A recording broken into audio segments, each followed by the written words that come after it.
All right, ready to dive in. Today we're tackling a Reddit post that, well, it blew up online. Oh, yeah. Yeah, about fathers, how they impact a man's success, how he sees himself. Big topic. Huge. But it goes even deeper. Got people talking about psychology, like Mm. personal growth, even ADHD. Wow. Yeah, we've got the original post and a whole bunch of comments that'll really make you think. So let's get started. Okay, I'm ready. What was it about this post, you think, that really grabbed people? That's interesting. Yeah. Maybe that need for a father's approval, Yeah. like trying to find validation. I think a lot of people relate to that. On some level, yeah, probably. So the guy who wrote this post, he argues that whether a father believes in his son can make or break him. Make or break one. Yeah, his self-worth, his success later in life. He even compares men who had that support growing up to those who didn't. It's powerful stuff. And he doesn't shy away from controversy either. Yeah. He throws out this question like, what if ADHD in some cases isn't a real disorder? What if it's more like a defense mechanism you learn? Interesting. Like maybe if you never had that encouragement early on, you start to feel like your actions don't matter. So you develop this, I don't know, like a way of coping. Interesting take. Definitely got people talking in the comments. We'll get to those. But first, I think it's important to know a bit more about the author. He talks about growing up without a father, how that affected him. And, his goal now is to rewrite his own story. He calls it becoming the man your father couldn't raise. That's a powerful phrase. Like, you can take control even if you feel like you started with a disadvantage. Right. And he lays out 5 steps to do it. Okay, let's hear them. All right. So step 1, kill the ghost before he dies. Whoa. It's about accepting that your father might never be the man you needed him to be. And moving on? Exactly. Letting go of that expectation. It's hard, though, to let go of that need for approval. It is, but it's like realizing you can't keep measuring yourself against something that might be impossible to reach. Right, right. Okay, what's step 2? Stop seeking approval mastery is the only answer. I like that. Yeah, me too. It's not about chasing external validation. It's about self-mastery. Mastering your thoughts, your skills, your discipline. Not for someone else, but for yourself. Yeah, for your own growth, your own sense of fulfillment. It's like finding that drive from within, right? Realizing that real satisfaction comes from pushing yourself to be better, but on your own terms. Exactly. Okay, ready for number 3. Hit me. Train your mind to override emotion. Interesting. It's about building discipline, understanding you don't have to be controlled by how you feel.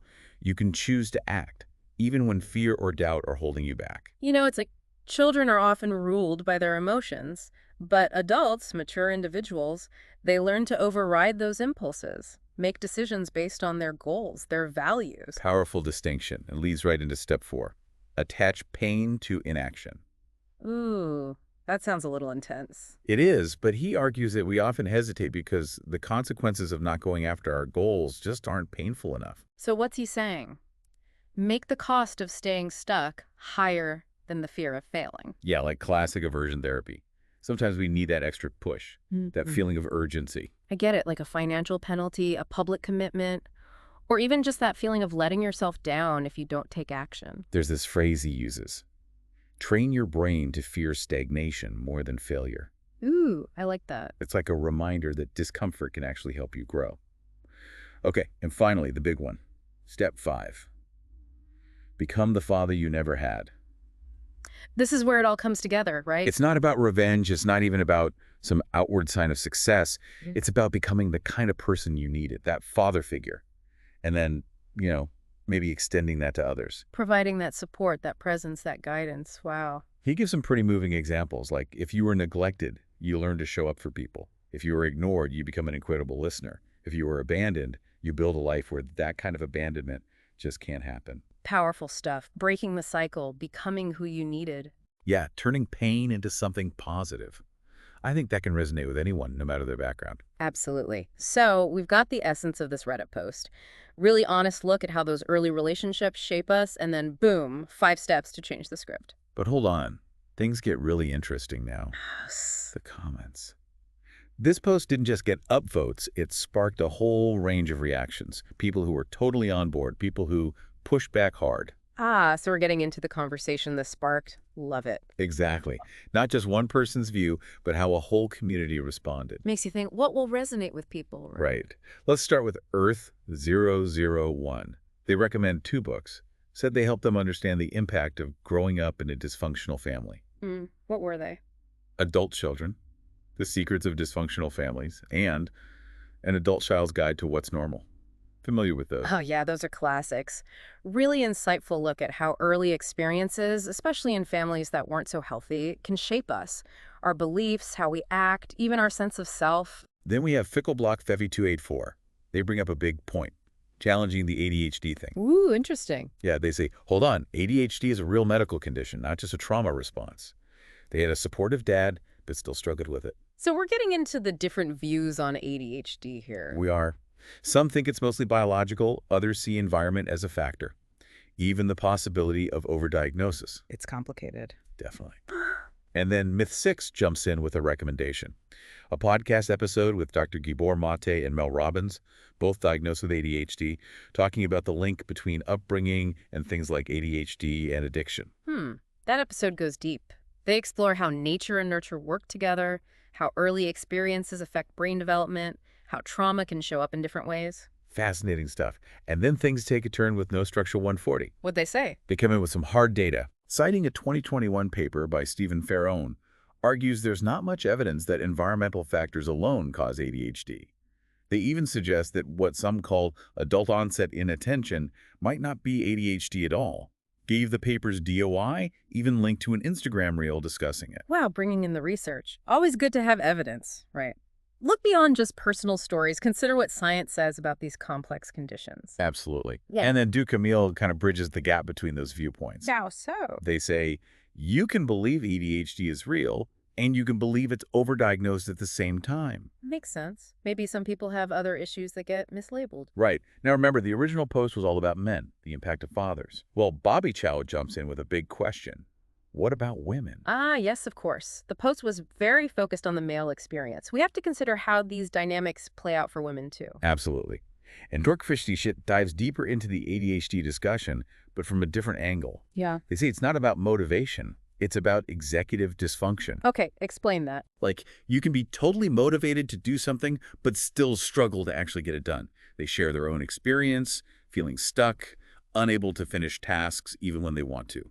That really highlights the neurological side of ADHD. It's not just willpower, it's those challenges with executive function. Planning, organizing, impulse control, they can be incredibly difficult. Then we hear from Exodius Leftnut, they actually have ADHD, and they offer a really interesting perspective. I'm listening. They didn't see the original post as toxic masculinity at all. They saw it as a call to action. Like, find meaning in tasks so you can overcome those ADHD challenges, even if you're on medication. Even suggest learning about the symptoms of borderline personality disorder because there's overlap with ADHD. That's a great point. Even with medication, finding meaning, purpose, it can be incredibly motivating for people with ADHD, connecting tasks to something bigger than yourself, something that aligns with your values. Okay, we're going to wrap up this first part of our deep dive with a comment from Tomato Individual 8360, who brings up some critiques of the original post. Oh, Lay it on me. they call it out for focusing only on fathers, questioning why there's no emphasis on mothers' roles. And they express concern about the potential for manipulation, how the post seems to align with red pill ideology. This comment reminds us to really examine what we're reading, Think critically. Consider different perspectives. Be aware of the bigger social context. So much to unpack Right. here. We've seen reactions all over the map touching on fathers and sons, success, self-perception, ADHD, even some social commentary. It's amazing how one post can trigger such a range of responses. Yeah. It's like we're seeing people wrestling with their pasts, their beliefs, their understanding of these complex issues, and it all connects to these universal human themes. Absolutely. And this is just the beginning, just part one. We'll be back to explore more of these nuances in part two. Can't wait. Welcome back. We're diving back into this Reddit thread, the one about fathers and sons. It's fascinating how much it got people talking. Yeah, so many different reactions, personal stories, book suggestions, debates about ADHD, even critiques of the whole message. Where do we even start with all this? Well, I keep thinking about this tension, between taking responsibility for your life and how much your early experiences shape you. Yeah. The guy who wrote the post, he was all about taking control, rewrite your script and all that. But then a lot of the comments, especially the ones about ADHD, they made me wonder, how much control do we really have? given, how we were raised and all It's that. like that classic debate, nature versus nurture, right? Exactly. And I think it's something a lot of us struggle with. How much of who we are is like pre-programmed by our genes, our childhood, Yeah. and how much can we actually change? Huge question.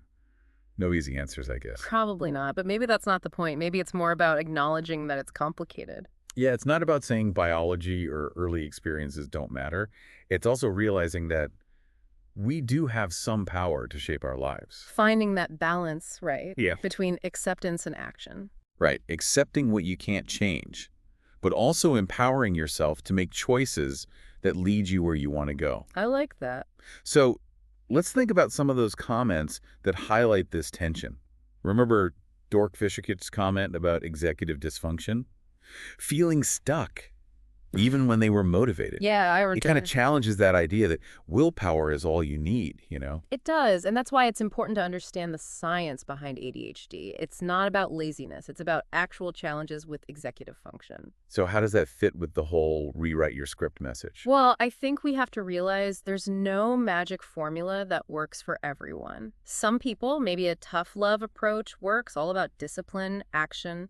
But for others, especially if they have neurological or psychological challenges, they might need a different approach. Right. Maybe it's medication, maybe therapy, maybe finding strategies that help them work with how their brain is wired. Meeting people where they are, Mhm. understanding that everyone's path is unique. Exactly. And that's where empathy and compassion are so important.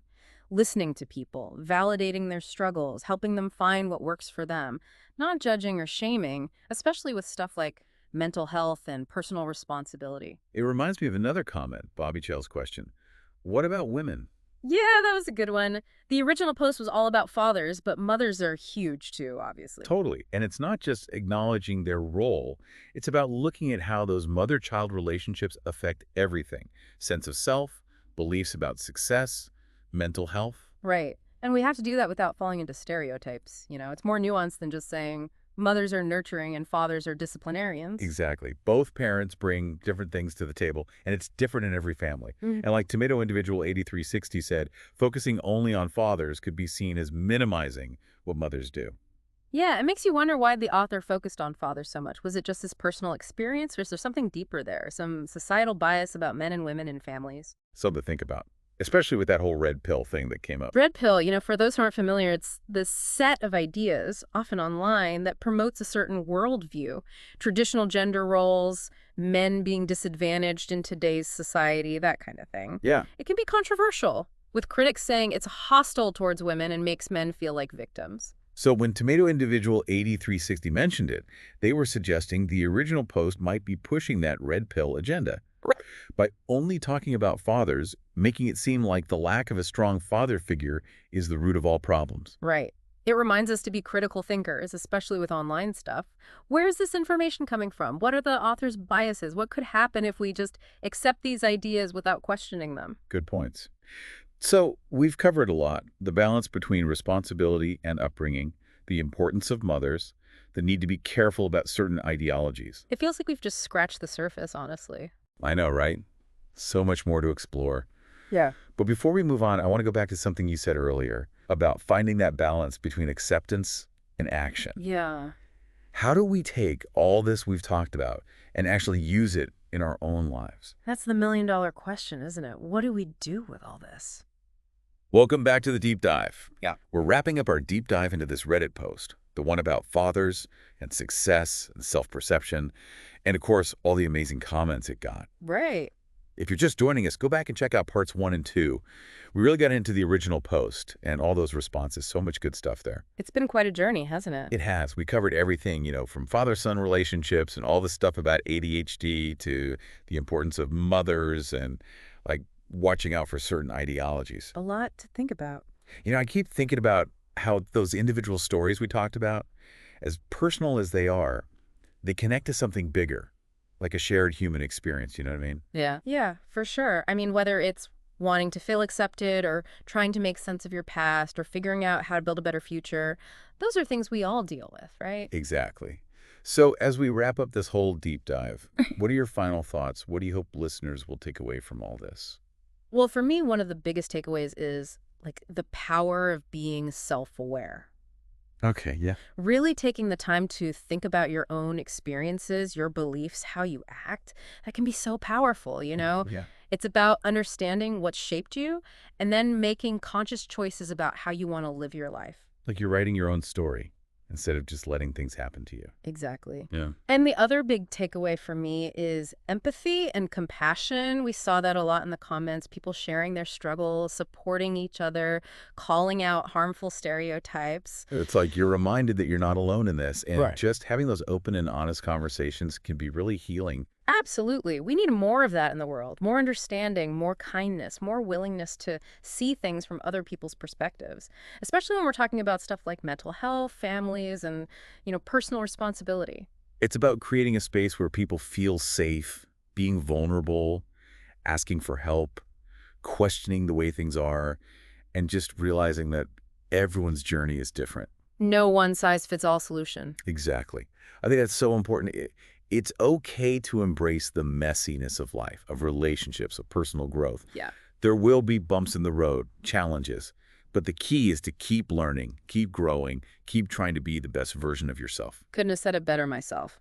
This has been an awesome deep dive, and I want to thank you for sharing your insights, all your expertise. It's been great exploring all this with you. I've really enjoyed it too. These kinds of conversations are so important, and I'm always happy to have them. And to our listeners, thank you for being here with us on this journey. We hope this deep dive gave you some new things to think about, maybe challenged some of your assumptions, and maybe even inspired you to take a closer look at your own story. Don't forget to hit subscribe and like if you enjoyed it. And for more deep dives that will get you thinking, be sure to subscribe to Shauna Pelage's YouTube channel and her Voices of the Soul podcast. Until next time, keep exploring, keep questioning, keep growing.